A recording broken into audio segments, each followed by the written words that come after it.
नमस्कार मित्र, तसे ड्रायव्हर तसे मालक भाऊ. तर आपल्याकडे ही गाडीचं काम करायसाठी आलं ते स्टील शो, स्टील पाईप, आता एक्स्ट्रा बार साईडला चालू केलेलं आहे.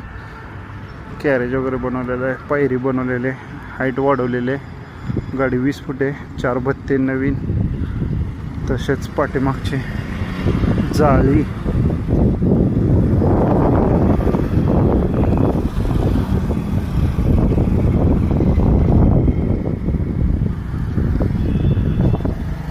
बघू शकता जाळी वगैरे कंप्लीट झाली. कलर व्हाईट पट्टा, वरचं काम, भत्त्या ठेवायची पाईप, लिक्विड ठेवायची पेटी,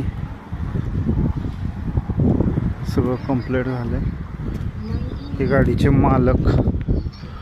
झालं काम बरोबर? हो, काम एक नंबर झालं. कुठून आलता तुम्ही? आम्ही पडसाळी, तालुका उत्तर सोलापूर, जिल्हा सोलापूर. कशावरून आलता? तुमची इंस्टावर रील बघून आलो होतो. तशी इंस्टावर रील बघून काम करतो.